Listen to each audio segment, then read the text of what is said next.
Messaging is always a big thing, especially when it comes to sustainability.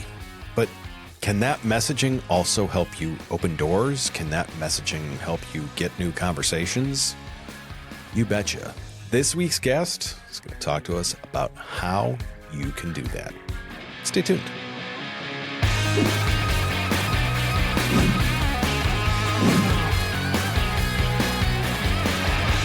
Joe, thanks for coming on the show. So you specialize, and I'm going to read part of this here, communications with small and medium-sized manufacturers so they can get real about sustainability. But it's not just the real about sustainability.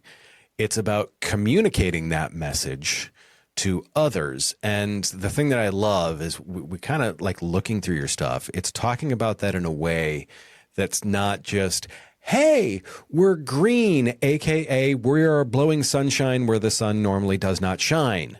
You definitely, you're talking about it in a way that is actually like, look, if you're going to do this, it needs to have substance. And I love that. Yeah. I was a guest a little while ago on your podcast, so this is going to be the role reversal. I love this because you got to like ask me all these questions. So now it's my turn to wind up. I'm feeling slightly nervous. It has to be said. Good. I'm going to make you nervous here. Your podcast. Yeah. When was the point where you said, I need to do a podcast? I think it was probably, so it's been running since September last year, and it was probably about 4 or 5 months beforehand. And, you know, I was walking the dog, listening to podcasts as I do, and I was thinking, actually, what I was struggling with was getting businesses to listen to what I was trying to say. So having them listen and say, yes, we need to embrace sustainability. We need to put some effort in, some time, some people resource. We need to use it in our marketing. We need to be really clear about what we're saying. And I was knocking on lots of doors, and those doors were not opening at all. And I was finding it really hard. So for me, it was about, I need to just educate these businesses and these people who own the businesses and get them to understand why it's so important for them to start looking at this if they haven't already. And actually, for me, a podcast platform is a brilliant way of educating people. You know, I listen to loads of different podcasts, from marketing to just physical health to mental health, all sorts. Like some are kind of like biographical, that kind of stuff. And it's all kind of education information that I'm kind of absorbing from those. And so therefore, why would it not be another good way for me to try and get my message out? So I can use digital social media, I can use my website, but people have to go to that. I can meet people and speak to them face to face. Great. That's, you know, but as many platforms as I can be on to share this, then I would be on it. And so that's where it started. Interesting.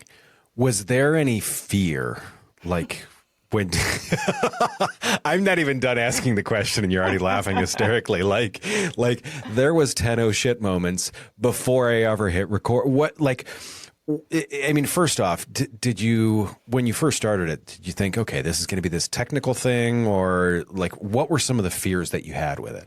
Okay, so when I gave myself a bit of a let off, because I said when I first started speaking, talking to some of my contacts. So I started with people I knew, who I knew would support me and would come on the podcast anyway, irrelevant whether it was good or not. So I kind of pulled people off that I knew I could have a good conversation with, people I knew who'd made inroads in sustainability and embracing responsibility.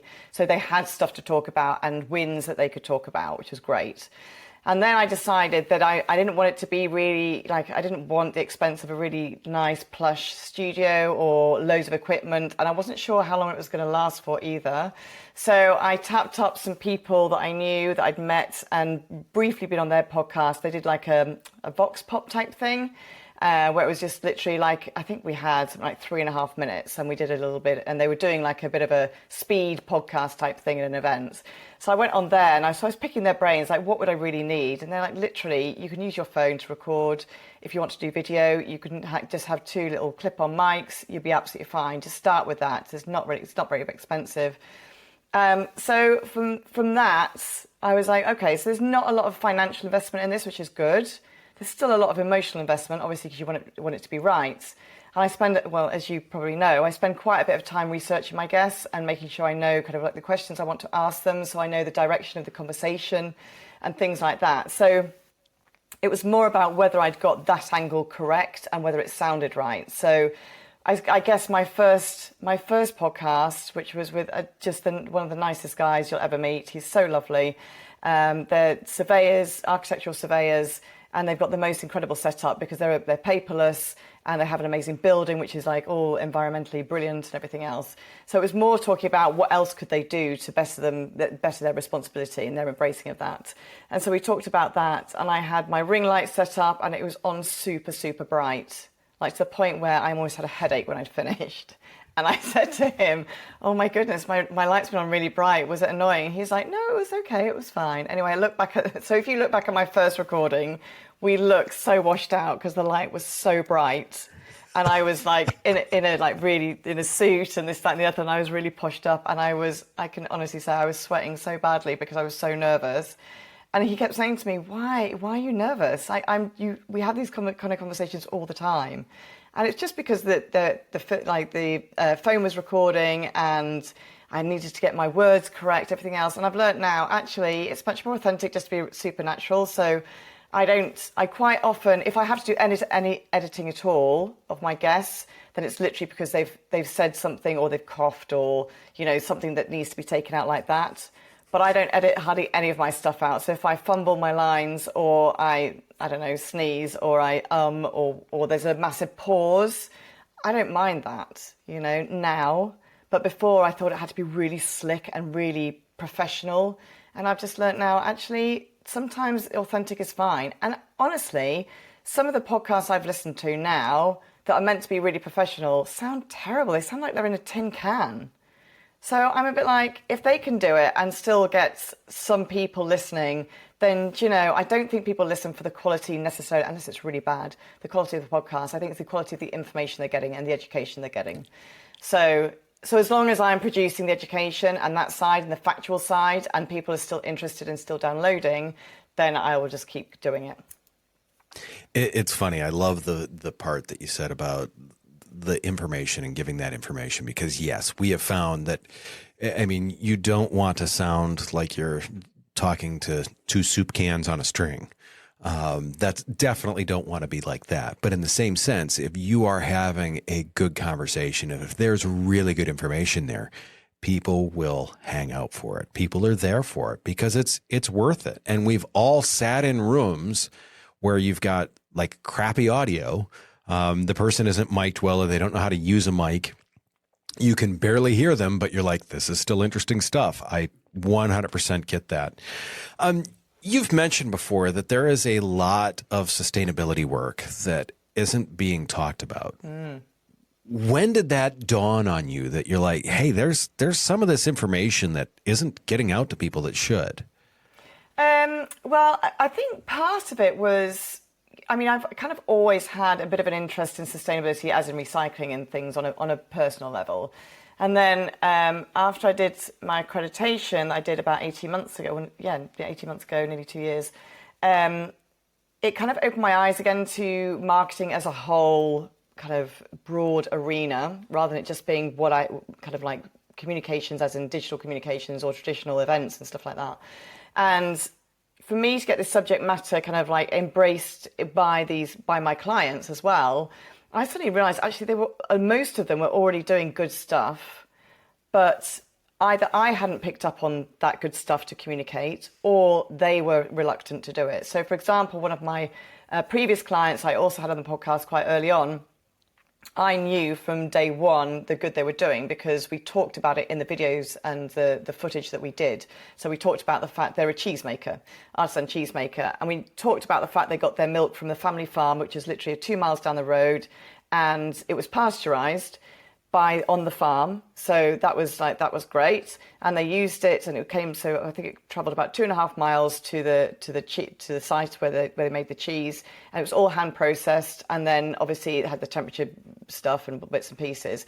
And we made this film about it, about what happened, because actually for me, I was saying to them, this is what people want to see. They want to see how the cheese is made. You say you make your cheese by hand, but people don't really understand what that means. They think you just like slap a bit of like, I don't know, butter around or something to make some cheese. Like, no one really understands what the process is.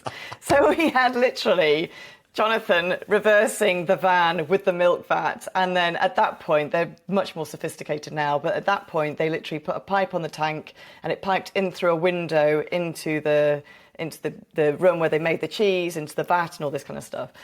And it was that kind of point, I was a bit like, why are we not talking about this even more?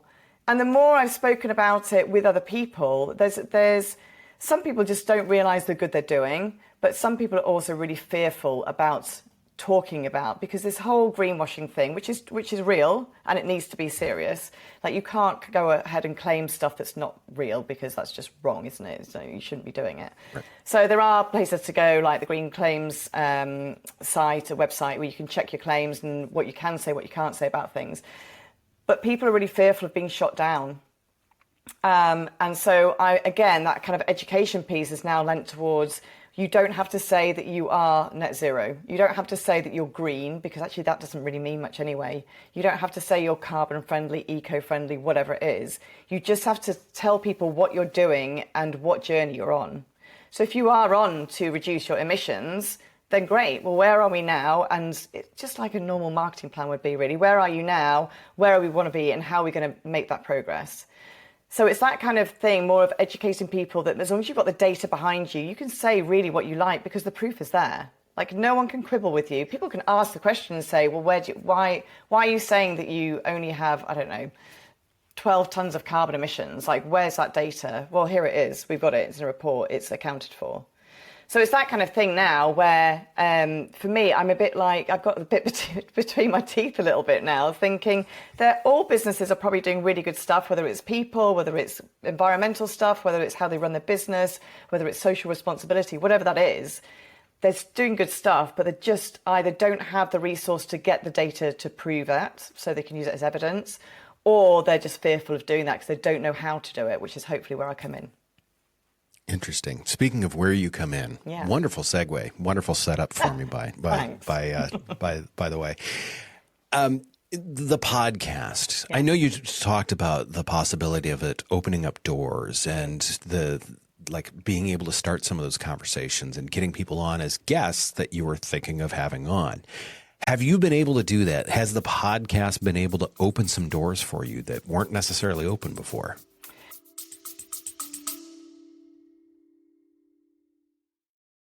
Is your podcast not getting the results you hoped for? Are you feeling stuck and unsure how to grow your audience or make a real impact? We get it.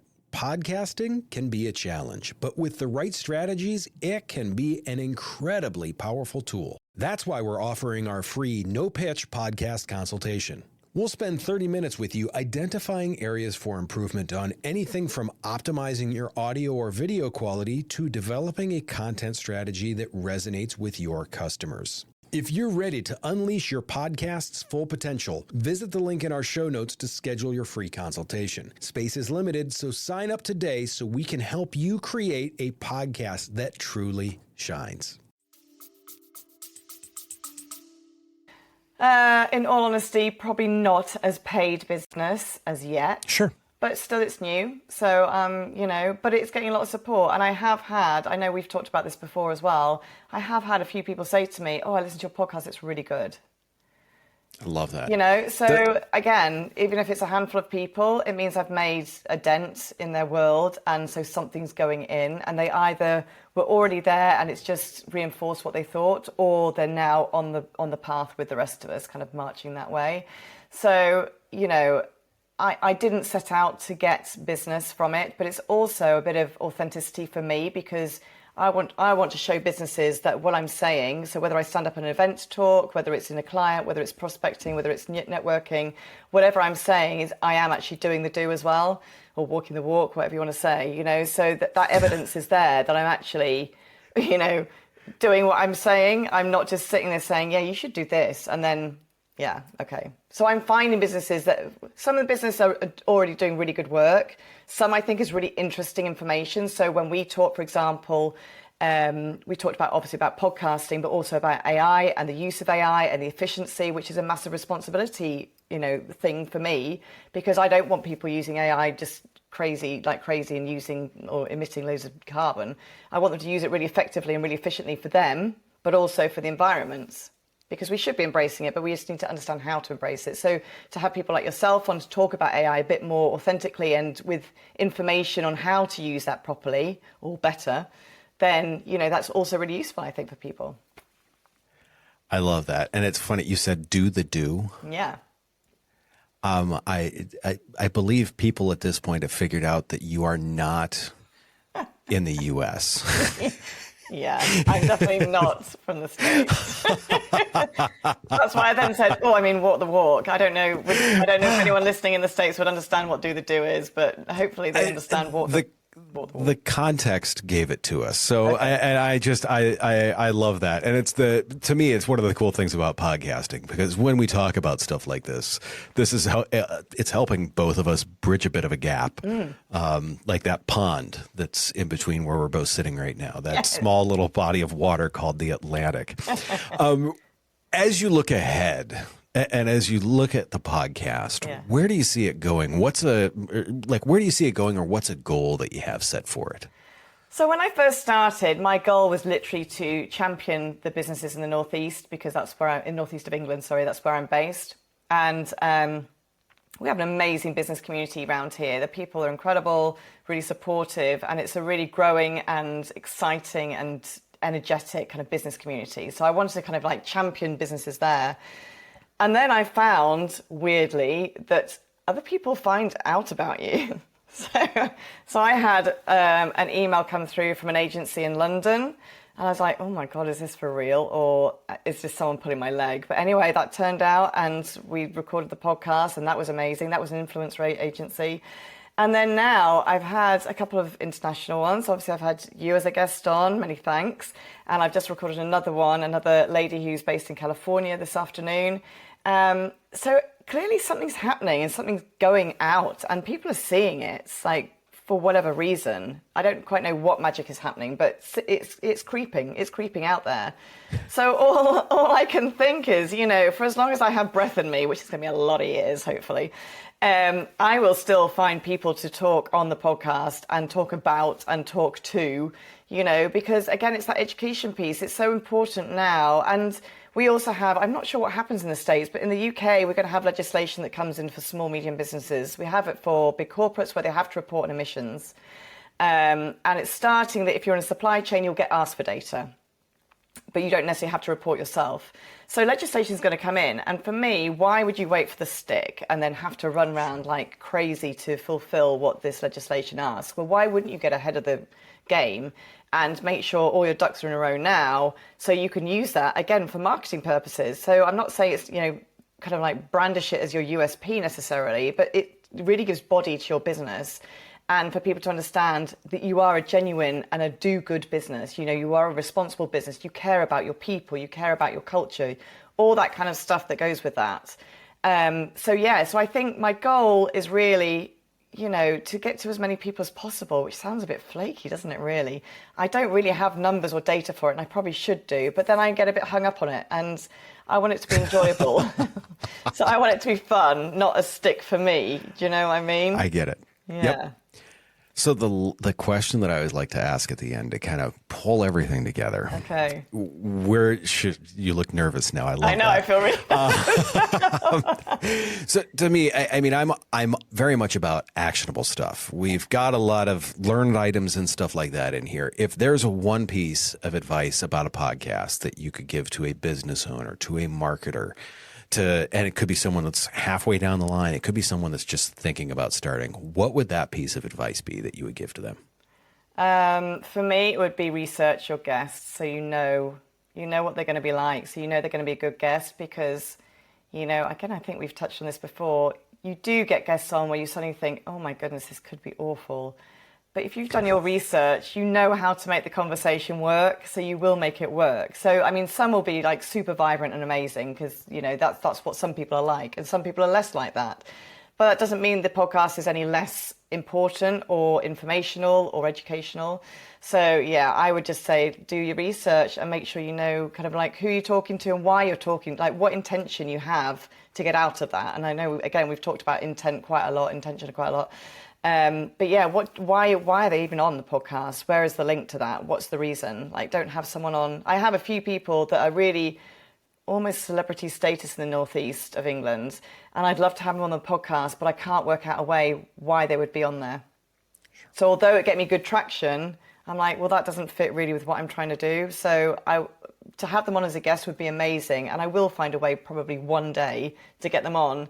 But so far, it hasn't appeared. So therefore, I can't fulfill what I want from the podcast by just having someone on randomly, So yeah, research, I would guess.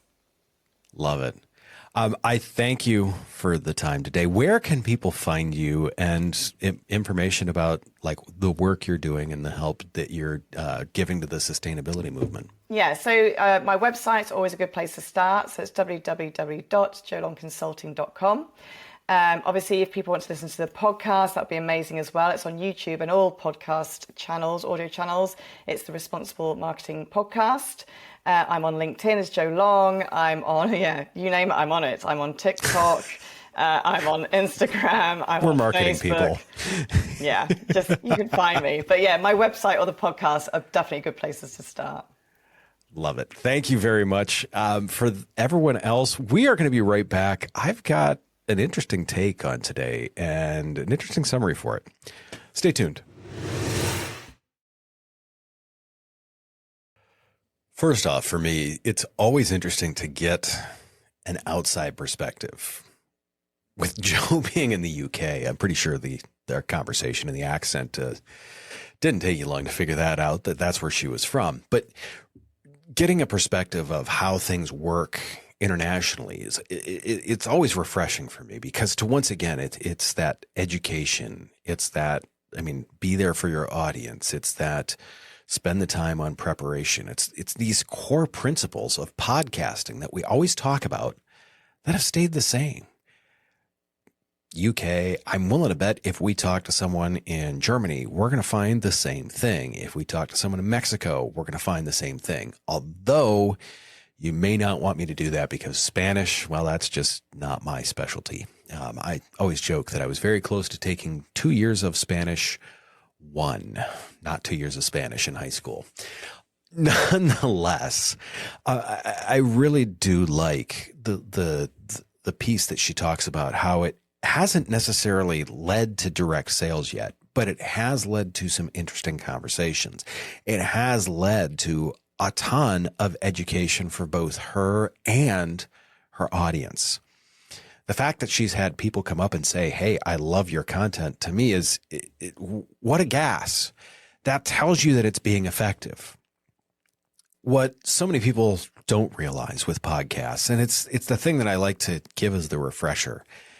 This is a slow burn. This is putting content out. This gets you consistent content. Gone are the days of where you used to post something to one of the social media platforms and you'd be like, yay, we got a couple of likes and shares from it, and you would go away. It's building consistency. It's that fact that there's something always coming out from you. There's that messaging. There's all those pieces to it. But the fact that people can expect to see something from you consistently, that's what it takes anymore to get just the baseline in today's marketing and social media worlds. You have to build that consistent content. That is what's going to open the doors. The other piece about her being able to tell the stories and get out this information that wasn't necessarily available otherwise. There's a unique piece to that. She does something unique. She's helping tell the stories, and she's not necessarily with her podcast specifically, but her business. She stayed in a pretty good local niche, and it supported her in that, which to me is absolutely awesome. The other thing that I truly, truly love about what she said is the authenticity piece. I don't want to say I'm ever going to get sick of saying it, but I say this almost every single time. Be you. Be yourself. Get out information that is from you in the way that you would typically present it. That's just, that is very much once again, the bare minimum of what you need to do. Don't act like someone else. You can take bits and pieces of like show structure in that from where other things that you've heard. That's great.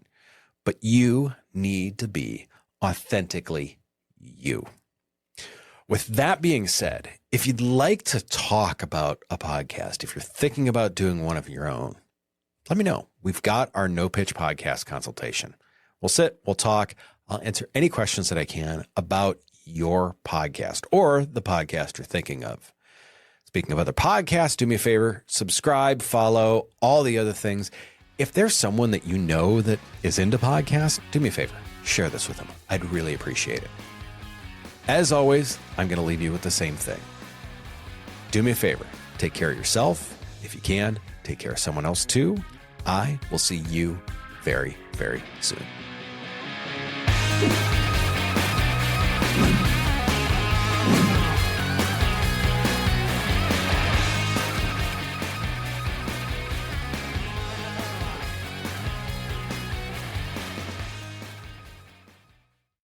Creating engaging content can feel overwhelming, but it doesn't have to be. That's why I'm excited to share our Stomping Podcasting newsletter.